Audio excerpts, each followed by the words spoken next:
Hello बच्चों, welcome to the science class. तो ये है विज्ञान का 2023 यूपी बोर्ड का सेट नंबर 2। पिछले क्लास में हमने देखा था सेट नंबर 1।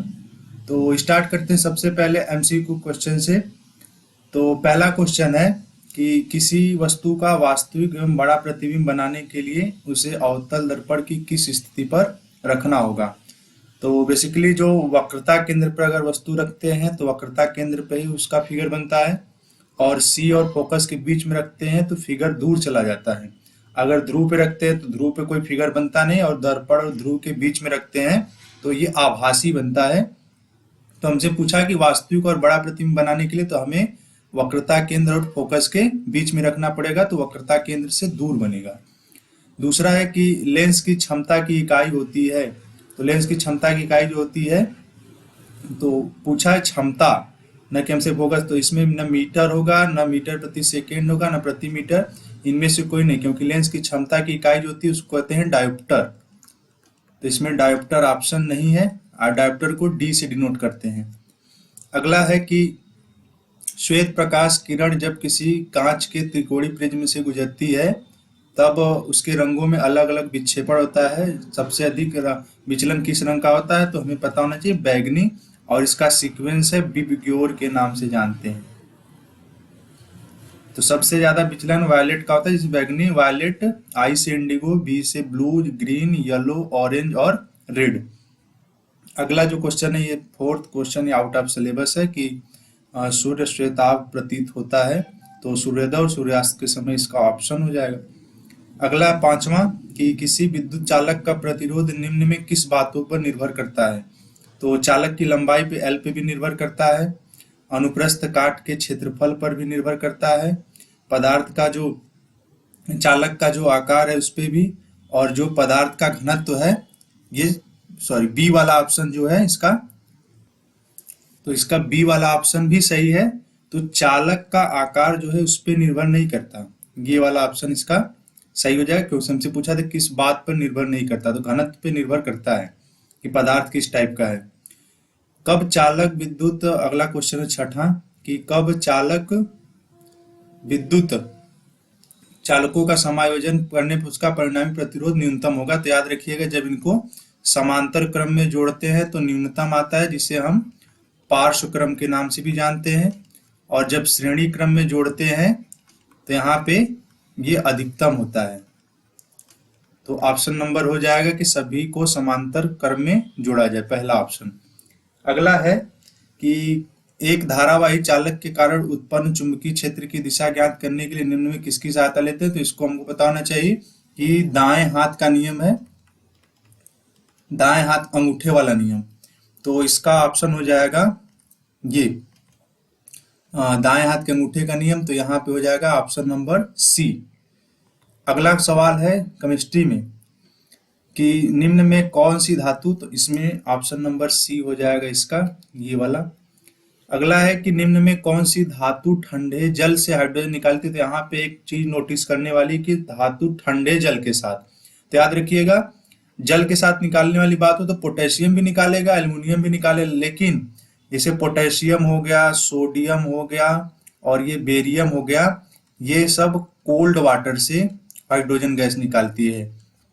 और एल्युमिनियम जो होता है ये वाष्प से क्रिया करती है। तो वाष्प बेसिकली जल ही होता है, लेकिन एल्युमिनियम वाष्प के साथ क्रिया करके H2 गैस रिमूव करती है, जबकि ये सब ठंडे जल के साथ क्रिया करके H2 गैस रिमूव करते हैं। नवा क्वेश्चन है कि निम्न में से कौन सी एल्कीन है। तो एल्कीन की पहचान होती है सीधे डबल बॉन्ड। तो ऑप्शन नंबर हो जाएगा 2, इसका नाम है एथीन। अगला है कि 1 बिलियन लाल लिटमस पेपर को नीला कर देता है, तो इसका पीएच मान संभव है। तो लाल को नीला कर दे रहा, तो इसका मतलब वो क्षार है, और क्षार का पीएच मान जो होता है वो 7 से अधिक होता है। इसका मतलब ऑप्शन नंबर हो जाएगा डी 8। क्लोरीन के अणु में आबंध पाया जाता है। तो क्लोरीन अणु बोला है, तो क्लोरीन अणु का मतलब होता है Cl2। जैसे O2 भी हो या N2 भी हो, तो जितने भी अधातु हैं, अगर सेम अधातु के साथ क्रिया करता है तो उनके बीच सहसंयोजक बंध ही बनता है। क्योंकि साझे के द्वारा बनता है, इनके बीच भी सहसंयोजक बंधे, इनके बीच, बट कितने बॉन्ड बनते हैं वो देखना इसमें मैटर करता है। अगर Cl के बाहरी कोष में होते हैं 7 इलेक्ट्रॉन यहाँ पे, और एक Cl और बना दे, इसके बाहरी कोष में होते हैं 7 इलेक्ट्रॉन। तो जब इसके पास 7 इलेक्ट्रॉन, इसके भी पास 7 इलेक्ट्रॉन है, तो दोनों को अष्टक पूरा करने के लिए एक एक चाहिए, तो एक ये पूरा इससे लेगा और एक ये पूरा इससे लेगा। तो जितने इलेक्ट्रॉनों की साझेदारी हुई उनके बीच उतना बंध बनेगा। तो एक इलेक्ट्रॉन की साझेदारी हुई तो एक बंध। अगर उसी प्रकार O2 यहाँ पे है तो O और O इनके पास 6 होता है, इसका मतलब 2 चाहिए, तो 2 की साझेदारी होगी, तो इनके बीच द्विबंध। नाइट्रोजन के बाहरी कोष में होते हैं 5 इलेक्ट्रॉन, तो इनके 5 और 3 चाहिए, तो इनका मतलब इनके बीच 3 की साझेदारी हुई, तो इनके बीच 3 बंध पाया जाएगा। तो हमसे पूछा है कि क्लोरीन में कौन सा बंध आबंध पाया जाता है, तो आयनिक तो होगा नहीं क्योंकि सहसंयोजक। तो याद रखिएगा एक सहसंयोजी आबंध होता है। अगर ऑक्सीजन पूछता तो इनके बीच द्विबंध बनता है, द्विसंयोजी। अगर नाइट्रोजन पूछ देता तो त्रिसंयोजी। अगला है कि जल को जीवाणु रहित बनाने में उपयोगी पदार्थ है। तो जल को जीवाणु रहित बनाने में इसको ब्लीचिंग पाउडर मिलाया जाता है, जिसको हम विरंजक चूर्ण कहते हैं। इसका फार्मूला होता है CaOCl2, कैल्शियम हाइपोक्लोराइड या कैल्शियम ऑक्सीक्लोराइड। अगला कि जिन अभिक्रियाओं में आयनों के विनिमय से नए यौगिक बने उन्हें कहा जाता है। तो प्रतिस्थापन तो नहीं, आयनों का एक्सचेंज मतलब एक का दूसरे के थ्रू विस्थापन हो जाना आयनों का विनिमय कहलाता है। जैसे आप ये लिख सकते हैं कि NaCl प्लस AgNO3, ये इनको विस्थापित कर दिया, इनको विस्थापित कर दिया। तो आपको पता होना चाहिए कि उभय अपघटन को ही हम लोग द्विविस्थापन अभिक्रिया भी कहते हैं। तो याद रखिएगा इसका ऑप्शन ये सही हो जाएगा, जब आयनों का एक्सचेंज होता है तब। अगला सवाल है कि पादप में जाइलम का कार्य क्या होता है। तो ये जल का वहन करता है। अगला अनुवांशिकता के प्रयोग के लिए मेंडल निम्नलिखित में से कौन से उपयुक्त मटर पर उन्होंने अपना प्रैक्टिकल किया था। निम्न में से कौन सा मादा जनन तंत्र का भाग नहीं है। तो मादा में अंडाशय पाया जाता है, गर्भाशय भी पाया जाता है, डिंबवाहिनी भी पाया जाता है, ये शुक्रवाहिका नर में पाया जाता है। अगला है कि स्वपोषी कार्य के लिए स्वपोषी पोषण के लिए इनमें से कौन सा आवश्यक है। तो पहला तो बेसिकली हमसे प्रकाश संश्लेषण ही पूछा है। तो कार्बन डाइऑक्साइड और जल भी चाहिए, और क्लोरोफिल भी चाहिए, और सूर्य का प्रकाश। तो 17 का डी हो जाएगा इनमें से सभी। समजात अंगों का उदाहरण ये हमारे आउट ऑफ सिलेबस कर दिया है चैप्टर से। अलैंगिक जनन होता है, ये ईस्ट में होता है, जिसे हम खमीर के नाम से भी जानते हैं। एक तरह का ये एंजाइम होता है। अगला सवाल है कि भाग नंबर 1 में वर्णनात्मक प्रश्न में एक मोटर बाइक पीछे से आ रही है कि किसी अन्य वाहन को देखने के लिए 2 मीटर वक्रता त्रिज्या का एक उत्तल दर्पण लगा है। बाइक को पीछे से आ रहे वाहन जिसकी दूरी मोटर बाइक से किसी समय 4 मीटर की है। तो गणना करके बताइए कि प्रतिबिंब में कितनी दूरी पर और कहाँ दिखेगा। तुमको पता है कि उत्तल दर्पण लगा हुआ है, तो 2 मीटर की वक्रता त्रिज्या है, तो R बराबर 2 मीटर, तो F बराबर हो जाएगा 1 मीटर प्लस में। और 4 मीटर की दूरी पर है तो वस्तु है पीछे, तो U बराबर माइनस का 4 मीटर। तो हम भी पता कर लेंगे यहाँ से। तो फार्मूला होता है 1/F बराबर 1/V प्लस 1/U। तो 1/F एक मान हो गया इसका, 1/V माइनस 1/4। तो 1/V बराबर हो जाएगा 1/4 प्लस 1। तो ये हो जाएगा 1/V बराबर 1 प्लस 4/4। तो 1/V बराबर हो जाएगा 5/4। तो V बराबर हो जाएगा 4/5। तो इसका मान आ जाएगा 0.8 मीटर। अब हमसे पूछा यहाँ पे है कि तो जब इसका किरण आरेख बनाएंगे तो सबसे पहले हमें बनाना पड़ेगा उत्तल दर्पण ऐसा, और इधर की तरफ इधर पेंट किया गया था उत्तल दर्पण में, इसका उभरा हुआ भाग होता है। और ये हो गया हमारा मुख्य अक्ष यहाँ पे, और यहाँ पे रखी गई है वस्तु, और यहाँ पे होता है इसका फोकस। तो जब हम इसका यहाँ पे आरेख खींचेंगे तो ये यहाँ से होते हुए जाएगा ऐसे, और हमको ऐसा प्रतीत होता है कि यहाँ पे ये फोकस में मिलता हुआ दिखाई देगा। और जब ये वक्रता केंद्र से जाएगा होके यहाँ पे, तो हालांकि ये तो इसी मार्ग पे वापस लौट जाएगा, बट ये आगे की तरफ वक्रता केंद्र पर मिलता हुआ दिखाई देगा। यहाँ पे इसका पॉइंट कट हो रहा है, तो इसका मतलब प्रतिबिंब यहीं पे बनेगा यहाँ पे। ये इसका फिगर हो गया, क्योंकि हमें आंसर में दिया था कि 0.8, तो यहाँ पे इसकी दूरी, जब फोकस दूरी इसकी 1 मीटर है, इसका मतलब 0.8 यहीं पे कहीं पे होगा। ये इसका उत्तर देगा। यहाँ पे ए और बी वस्तु रखी गई है, यहाँ से ये प्रतिबिंब, यहाँ से ये किरण चली, यहाँ से टकराने के बाद इस मार्ग पे वापस लौट गए, और इधर ये फोकस पे जाता हुआ ये प्रतीत हुआ इधर। दूसरा है कि वक्रता केंद्र पे जाएगी तो उसी मार्ग पे वापस लौट जाएगी, बट हमको इधर प्रतीत होगा कि वक्रता केंद्र पर मिलती हुई दिखाई दे रही है। और दूसरी बात, उत्तल दर्पण में जो प्रतिबिंब बनता है हमेशा आभासी और आभासी के साथ सीधा बनता है। अगला सवाल पे चलते हैं। अगला सवाल है कि निकट दृष्टि दोष से पीड़ित एक व्यक्ति अधिक से अधिक 100 मीटर की दूरी तक ही देख सकता है। गणना कीजिए कि सही दृष्टि के लिए अर्थात अनंत दूरी तक देखने के लिए उसे किस प्रकृति अथवा किस फोकस दूरी के लेंस का प्रयोग करना होगा। किरण आरेख भी बनाइए। तो अगर वो अधिक से अधिक 100 मीटर तक दूरी तक देख सकता है, इसका मतलब उसका प्रतिबिंब वहां तक बन रहा है, तो v बराबर हो जाएगा माइनस का 100 मीटर। अनंत पर देखना चाहता है, इसका मतलब वस्तु को अनंत पे लाके रखनी पड़ेगी, तब वो अनंत पर देख पाएगा। तो u बराबर हो जाएगा अनंत, माइनस अनंत का कोई मतलब होता नहीं। तो हमसे फोकस दूरी पूछा हुआ है कि कितना दूर तक, तो हम इसकी फोकस दूरी की गणना कर लेते हैं। f बराबर क्वेश्चन मार्क, तो 1/f बराबर लेंस के लिए होता है 1/v माइनस का 1/u। तो 1/f बराबर 1/v, ये -100 हो जाएगा, और यहाँ पे ये माइनस इनफाइनाइट, तो ये इसका वैल्यू तो 0 हो जाएगा। तो 1/f बराबर हो जाएगा माइनस का 1/100, तो f बराबर हो जाएगा -100 मीटर। तो उसकी फोकस दूरी आ जाएगी -100 मीटर, और माइनस ये दिखा रहा कि यह अवतल लेंस है, क्योंकि निकट दृष्टि दोष में अवतल लेंस का ही यूज करते हैं। और निकट दृष्टि दोष वह होता है जिसमें निकट की वस्तु साफ दिखाई देती है, बट दूर की वस्तु धुंधली दिखाई देती है। अब हमें किरण आरेख बनाना है इसका। तो वस्तु रखी गई अनंत पे, तो सबसे पहले हम बनाएंगे अवतल लेंस। तो ये हो गया हमारे पास अवतल लेंस, और उसके बाद वस्तु अनंत पे ये मुख्य अक्ष हो गया, यहाँ पे प्रकाशिक केंद्र। तो यहाँ से जब रेखा आएगी तो अपसारी प्रकृति को, तो यहाँ से ये मुड़ जाएगी इधर से, और इधर से भी अगर रेखा आएगी तो ये भी अपसारी प्रकृति का, तो इनका डायवर्जन हो जाएगा। हमको ऐसा प्रतीत होगा कि ये पीछे की तरफ आके कहीं पे मिल रही है, ऐसा कुछ। यहीं पे इसका प्रतिबिंब बनेगा, तो यहाँ से किरणें जा रही अनंत से। याद रखिएगा वस्तु अनंत पे रखी गई है, ये बीच में इसका मिडल पॉइंट होता है, इसको हम लोग कहते हैं ऑप्टिकल सेंटर O।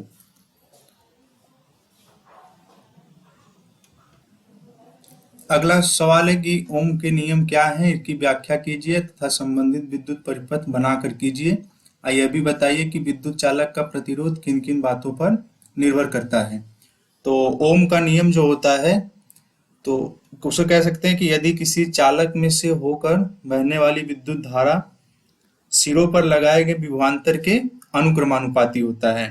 तो यदि मान के चलिए फिगर हमारे पास है, एक चालक तार मान लेते हैं ये ऐसा कुछ, और बीच में इसके ये प्रतिरोध लगा देते हैं, और इसमें से करंट फ्लो कर रहा I। इस टर्मिनल को मान लेते हैं हम लोग A, और इस वाले टर्मिनल को मान लेते हैं B, और इसमें से करंट भी निकल रहा I, और इसका प्रतिरोध R, और इसमें जो वोल्टेज है V। तो यहाँ से लिख सकते हैं कि अगर V प्रोपोर्शनल टू I हो सकता है, अब प्रोपोर्शनल का साइन हटाएंगे तो एक कांस्टेंट आ जाएगा जिसे हम R लिखते हैं। तो V बराबर हो जाएगा IR।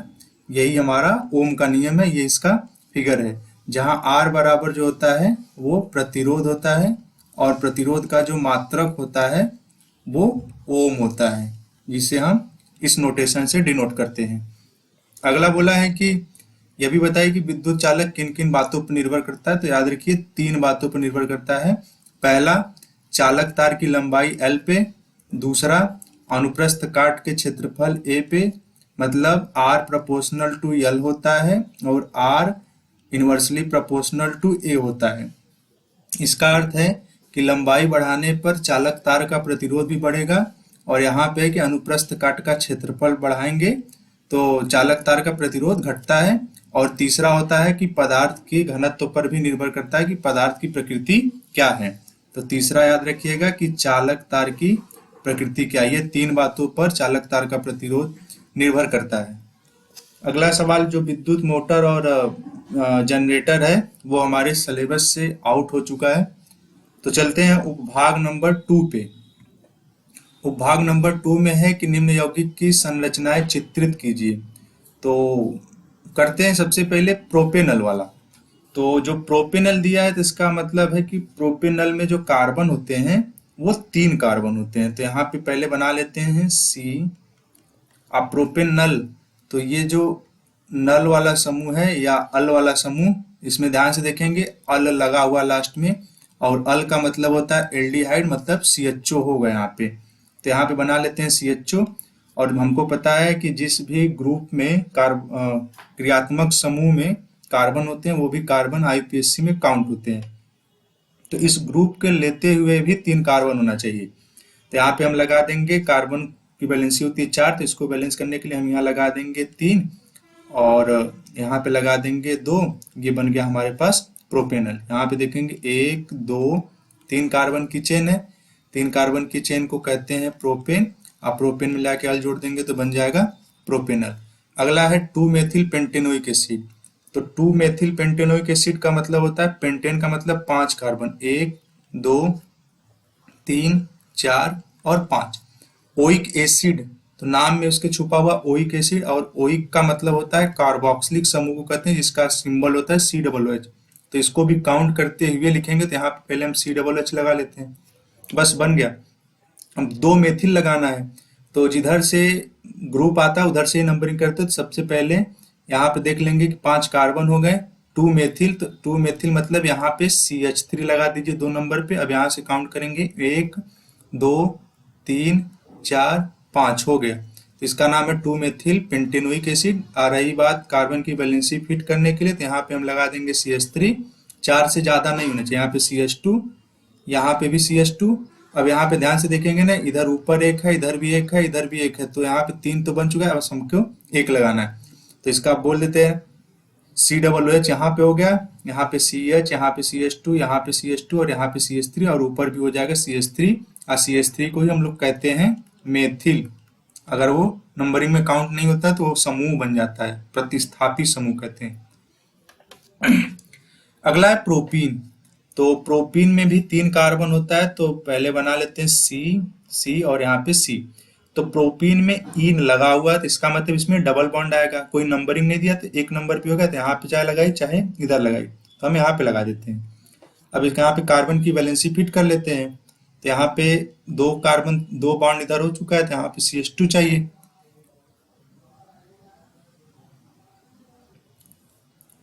और यहाँ पे 3 हो चुका है, 2 इधर 1 इधर, तो यहाँ पे बस CH लगा देंगे और यहाँ पे भी CH3 लगा देंगे। तो ये बन गया फार्मूला प्रोपीन का। डबल बॉन्ड आना चाहिए। अगला है कि 2 मेथिल 2 ब्यूटेनॉल।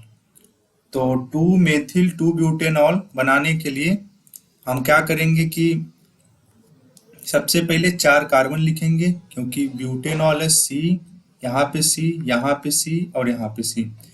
2 ब्यूटेनॉल का मतलब होता है कि ऑल लगा हुआ, तो ऑल का मतलब एल्कोहल है, यहाँ पे OH दिखेगा। तो ये भी बोल रहा 2 नंबर पे है, और 2 मेथिल, और ये भी हमको 2 नंबर पे ही रखना पड़ेगा। इसका मतलब आप चाहे इधर से रखिए चाहे यहाँ पे रखिए। तो हम यहाँ पे रखेंगे अगर, तो 2 मेथिल मान लेते हैं, यहीं पे CH3 है और यहीं पे ही OH है, बस बन गया। अब कार्बन की वैलेंसी फिट करनी हम कर लेंगे। यहाँ पे CH3 लगा देंगे, यहाँ पे CH2 लगा देंगे और यहाँ पे CH3 लगा देंगे। नंबरिंग करके देख लेते हैं। तो जिधर से OH पहले आएगा उधर से ही नंबरिंग होगी। तो 1 2 3 4, तो इधर ये है और इधर ये है, तो इसका नाम अगर लिखेंगे तो लिखेंगे 2 मेथिल, और 4 कार्बन की चेन है ब्यूटेनॉल, और जितने नंबर पे ऑल था उसके बगल में 2 लगा देंगे, हो गया 2 मेथिल 2 ब्यूटेनॉल।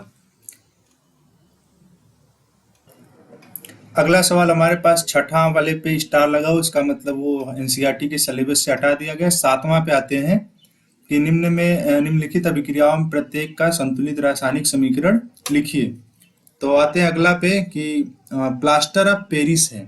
तो प्लास्टर ऑफ पेरिस का जो फार्मूला होता है उसे कैल्शियम सल्फेट अर्धहाइड्रेट बोलते हैं, तो CaSO4 इंटू हाफ H2O, ये हो गया।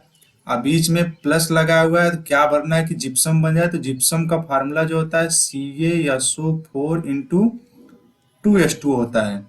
तो यहाँ पे बोला है कि यहाँ पे ऐसा क्या भरे, तो अगर हम यहाँ पे 3/2 H2O लगा दें तो बन जाएगा, ध्यान से देखेंगे 1/2 और 3/2 होता है 2। यहाँ पे देखेंगे तो बन गया, ये जिप्सम का फार्मूला है, और ये वाला जो है प्लास्टर ऑफ पेरिस, जिसे शॉर्टकट में POP भी कहते हैं।